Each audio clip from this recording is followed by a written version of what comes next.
नमस्कार दोस्तों, आप देख रहे हैं अपना R technical study YouTube channel. दोस्तों, मैं आज आपके लिए लेके आया हूँ राजस्थान के सामान्य ज्ञान के जो महत्वपूर्ण क्वेश्चन है, जो हर बार कंपटीशन एग्जाम के अंदर पूछा जाता है। ये क्वेश्चन आपके लिए बहुत ही यूजफुल होने वाला है, इसलिए दोस्तों इन क्वेश्चनों को ज़रूर देखें। आज जैसे आप पटवारी हो गया, राजस्थान पुलिस हो गया, टेक्निकल हेल्पर जो ऊर्जा विभाग में वैकेंसी निकलती है, इसके अलावा और भी अदर एग्जाम है, उनके लिए बहुत ही यूजफुल होने वाले हैं क्वेश्चन। अगर दोस्तों चैनल को सब्सक्राइब नहीं किया तो चैनल को सब्सक्राइब कर ले, जिससे कि आगे की जानकारी मिलती रहे। और चैनल को लाइक एंड शेयर जरूर करें दोस्तों। चलिए दोस्तों, अब वीडियो स्टार्ट करते हैं। देखिए ये क्वेश्चन, ये आपके लिए बहुत ही महत्वपूर्ण क्वेश्चन है, जो आपकी कंपटीशन के एग्जाम के लिए बहुत ही यूजफुल होने वाले हैं। पटवारी हो गया, राजस्थान पुलिस हो गया, जो जेवीएनएल में वैकेंसी आने वाली है, अदर एग्जाम हो गई राजस्थान की, सभी एग्जाम के लिए बहुत ही महत्वपूर्ण क्वेश्चन है, जो ये क्वेश्चन बार बार में एग्जाम के अंदर पूछे जाते हैं। चलिए दोस्तों, अब क्वेश्चन स्टार्ट करते हैं। पहला क्वेश्चन है, भारत की एकमात्र अंतर्वाही नदी कौन सी है? ये दोस्तों राजस्थान की नहीं, भारत की भी एक अंतर्वाही नदी है, जो भारत में ही निकलती है और भारत में इसका उद्गम स्थान होता है, वहीं पर ये लुप्त हो जाती है। वो नदी है लूनी नदी, जो राजस्थान से निकलती है और राजस्थान में विलुप्त हो जाती है। इस नदी का नाम है लूनी नदी। अब अगले क्वेश्चन की ओर चलते हैं। हिमालय पर्वत की नदियों की क्या विशेषता है? देखिए, जो हिमालय से नदियाँ निकलती है उसकी क्या विशेषता है? उनकी विशेषता यह है कि वह नदियाँ 12 महीने बहती रहती है, वो कभी भी रुकती नहीं है, मौसम के अनुसार नहीं बहती है, वो हमेशा बहती रहती है ये नदियाँ। अगला क्वेश्चन है, दक्षिण राजस्थान के स्वर्ण रेखा किस नदी को कहा जाता है? जो दक्षिण राजस्थान की स्वर्ण रेखा किस नदी को कहा जाता है? उस नदी का नाम है माही नदी। चलिए अगले क्वेश्चन, घड़ियालों की शरण स्थली किसे कहा जाता है? घड़ियालों की शरण स्थली तो चंबल को कहा जाता है।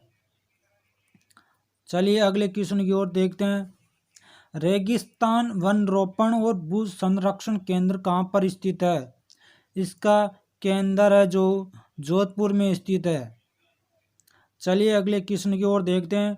खनन क्षेत्र में होने वाली आय की दृष्टि से राजस्थान का देश में कौन सा स्थान है? जो खनन से होती है वो आय होती है, अर्जित होती है, उसमें भारत में कौन सा स्थान, राजस्थान में कौन सा स्थान है? राजस्थान का देश में कौन सा स्थान है? तो उसकी बात करते हैं तो 8वां स्थान है। चलिए अब अगले क्वेश्चन की ओर। राजस्थान में हीरो के भंडार की खोज कहाँ हुई थी? अगर हीरे के भंडार की खोज करें तो चित्तौड़गढ़ के अंदर कैसेपुरा एक गांव है, उसके अंदर इसकी खोज हुई थी। चलिए अगले क्वेश्चन की ओर देखते हैं। राजस्थान में बेंटोनाइट के भंडार कहाँ स्थित है? राजस्थान में बेंटोनाइट के भंडार झालावाड़ के अंदर स्थित है। चलिए अगले क्वेश्चन की ओर देखते हैं। सोनू यानी कि एक जगह का नाम है जो जैसलमेर के अंदर स्थित है, जैसलमेर जिले के अंदर, किस खनिज के लिए प्रसिद्ध है? ये एक सोनू नामक गांव है, वहाँ पर किसके लिए प्रसिद्ध है? अगर ये पूछा जाए क्वेश्चन के अंदर तो ये चूना पत्थर के लिए प्रसिद्ध है, ये एक फेमस जगह है दोस्तों। चलें अगले क्वेश्चन की ओर। किस क्षेत्र में पीला इमारती पत्थर मिलते हैं? अगर ये क्वेश्चन का आंसर देखते हैं तो इसका आंसर है होता है जैसलमेर। चलिए अगले क्वेश्चन की ओर देते हैं। सर्वाधिक विक्रय मूल्य अर्जित करने वाला राजस्थान का खनिज कौन सा, जिससे सर्वाधिक आय होती है? उसका खनिज में कौन सा सर्वाधिक होता है? उसमें अगर बात करें तो संगमरमर, इसका सर्वाधिक विक्रय होता है राजस्थान से।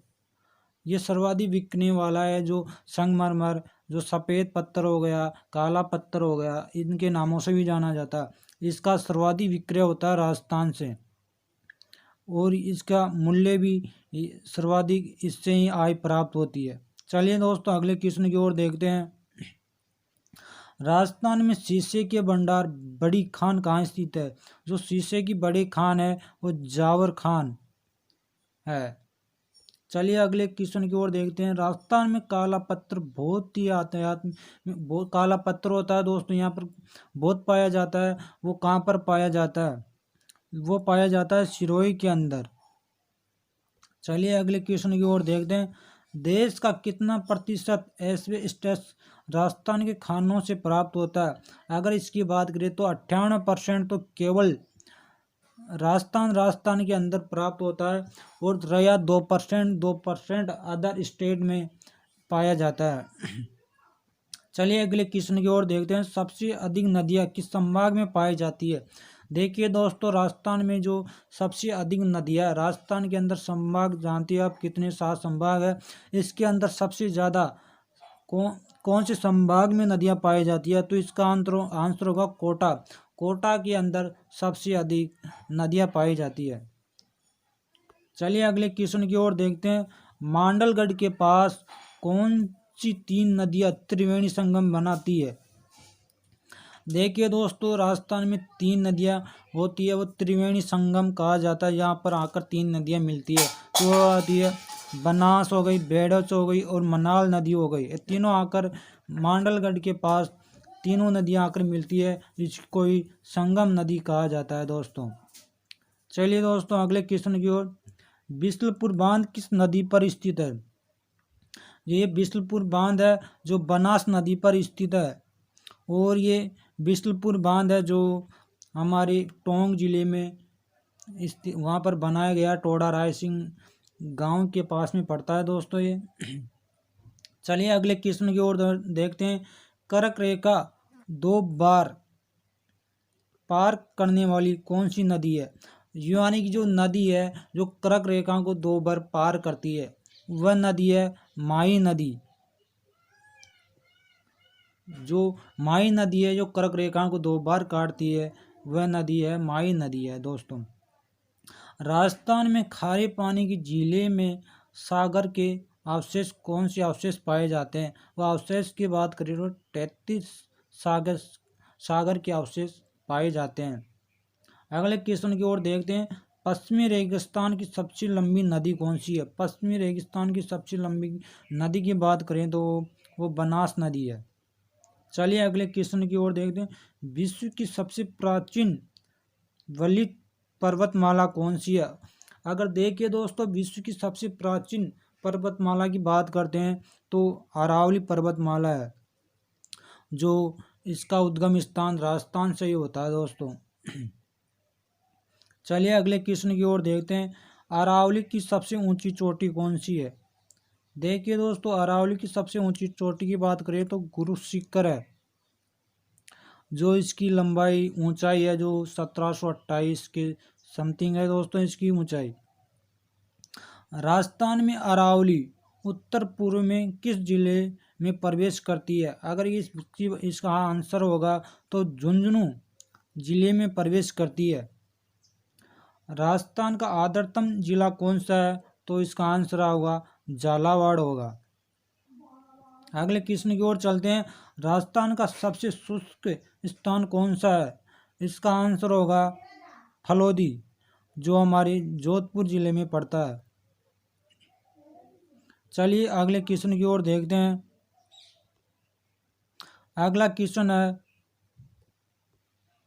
राजस्थान में डूंगरपुर बांसवाड़ा को पृथक करने वाली नदी कौन सी है? तो इसका आंसर है जो माही नदी है, जो डूंगरपुर बांसवाड़ा को पृथक करती है, अलग करती है।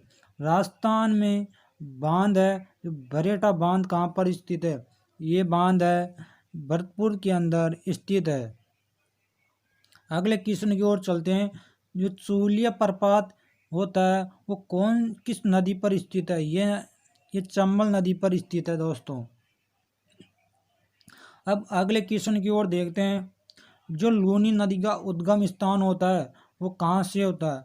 लूनी नदी का उद्गम स्थान आना सागर एक झील है जो अजमेर के अंदर स्थित है, वहीं से ही लूनी नदी का उद्गम स्थान होता है। अब अगले क्वेश्चन की ओर चलते हैं। राजस्थान में किस जिले में सबसे ज़्यादा वन पाए जाते हैं? अगर राजस्थान के अंदर बात करें कि सबसे ज़्यादा वन कहाँ पर पाए जाते हैं, तो उदयपुर के अंदर सबसे अधिक वन पाए जाते हैं। तो अब चलिए अगले क्वेश्चन की ओर देखते हैं। राजस्थान की सीमा किस राज्य से सर्वाधिक लंबाई में लगती है? तो इसकी बात करते हैं तो मध्य प्रदेश से सर्वाधिक लंबाई में लगती है सीमा। अगले क्वेश्चन की ओर देखते हैं। राजस्थान का क्षेत्रफल भारत के क्षेत्रफल का कितना प्रतिशत है? अगर भारत का कुल क्षेत्रफल से राजस्थान का क्षेत्रफल निकालते हैं तो 10.41% है जो राजस्थान का क्षेत्रफल निकलता है।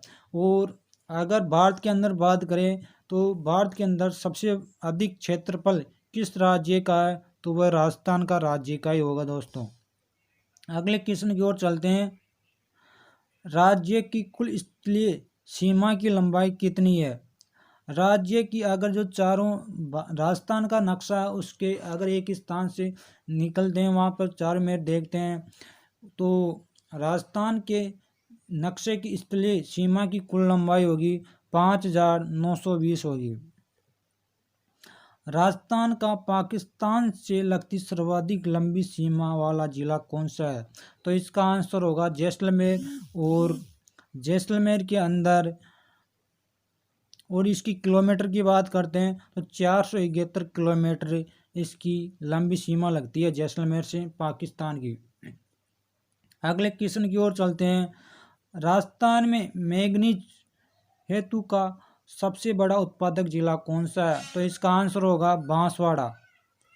इसका आंसर होगा बांसवाड़ा। अगले क्वेश्चन की ओर चलते हैं। देश की एकमात्र टंगस्टन की खान राज्य में कहाँ स्थित है? जो इसका आंसर होगा डेगाना जो नागौर जिले में पड़ता है। देखिए दोस्तों ये देश की एकमात्र खान है टंगस्टन की जो राजस्थान के अंदर नागौर में पाया जाता है। अगले क्वेश्चन की ओर चलते हैं। अब राजस्थान का सबसे अधिक पैल्स पार किस जिले में प्राप्त किया जाता है? तो इसका आंसर होगा अजमेर। इसका आंसर होगा अजमेर। कहते हैं जो मांडो की पाल है जो डूंगरपुर में पड़ती है किस खनिज के लिए प्रसिद्ध है? तो इसका आंसर होगा फ्लोराइड के लिए ये प्रसिद्ध है। तो चलिए अगले क्वेश्चन की ओर चलते हैं। अगला क्वेश्चन है जामरकोटड़ा क्षेत्र किस जिले में स्थित है? ये जामरकोटड़ा ये भी खनिज के लिए प्रसिद्ध है जो उदयपुर में स्थित पड़ता है दोस्तों ये। अगले क्वेश्चन की ओर चलते हैं। राजस्थान का सबसे बड़ा जिस्म का जमाव कहाँ पर स्थित है? सबसे अधिक इसका उत्पादन कहाँ पर होता है राजस्थान के अंदर? तो जामसर हो गया ये बीकानेर के अंदर पड़ता है। अगला क्वेश्चन की ओर चलते हैं। अरावली पर्वत श्रृंखला का सर्वोच्च पर्वत शिखर है गुरु शिखर जो इसकी ऊंचाई है 1727 मीटर है और ये माउंट आबू सिरोही के अंदर पड़ता है दोस्तों। अगले क्वेश्चन की ओर चलते हैं। राजस्थान में संभाग कितने हैं और जिले की बात करते हैं। राजस्थान के अंदर 7 संभाग है और जो 33 जिले हैं जैसे जयपुर हो गया, भरतपुर हो गया, इधर कोटा हो गया, बीकान ये हो गया दोस्तों। ये हमारी ये 7 संभाग है। चलिए अगले क्वेश्चन की ओर चलते हैं। राजस्थान में छप्पनिया काल किस वर्ष में पड़ा था? देखिए दोस्तों एक का अकाल पड़ा था उसका नाम था छप्पनिया काल जो 1956 में विक्रम संवत में पड़ा था ये काल। अगले क्वेश्चन की ओर चलते हैं। राजस्थान में मानसून वर्षा किस दिशा में बढ़ती है?